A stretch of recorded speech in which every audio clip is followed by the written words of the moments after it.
Incroyable mais vrai, l'ampleur du complot contre la RDC est simplement planétaire. Les États-Unis, l'Union européenne, certains pays africains, les Wazalendo veulent déloger la force de l'EAC. Le gouvernement de la RDC joue à la prudence. La situation est explosive. Dans cette vidéo, nous vous livrons tout.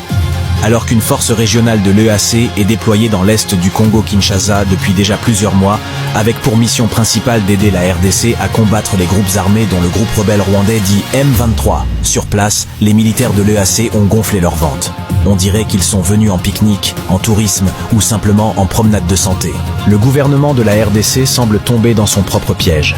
À force d'adhérer à des structures sans lendemain, et suite au cessez-le-feu signé en mars dernier avec le M23, qui d'ailleurs n'est jamais respecté par les rebelles, le Congo veut montrer au monde son sens de respect vis-à-vis des structures internationales, alors que sa population est tuée chaque jour.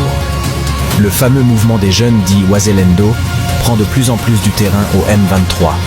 Situation qui inquiète les tireurs des ficelles, les États-Unis d'Amérique qui ont par la bouche de leur ambassadrice à Kinshasa, Lucy Tomlin fait une forte déclaration. L'Amérique soutient les résolutions de la force régionale qui, jusque-là, n'a rien fait. Elle préconise une résolution politique du conflit et non militaire, et menace même de sanctions contre les Wazalendo, qui, pour leur part, meurent pour leur patrie. Ceci est une absurdité. Une insulte à plus de 13 millions des morts depuis près de 30 ans en RDC. La MONUSCO est au pays depuis 25 ans, mais n'a pas pu arrêter les tueries.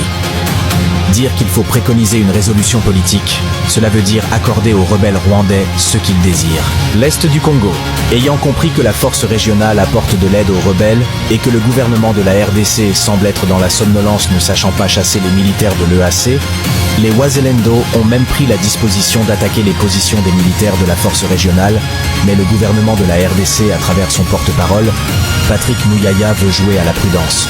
Tant que les Congolais ne seront pas principaux acteurs de la paix dans leur pays, ils resteront victimes de tout celui qui voudra les torturer et piller ses ressources. Un pays n'a pas besoin d'une résolution pour défendre son territoire. Chers combattants de la liberté, like, abonne-toi et partage.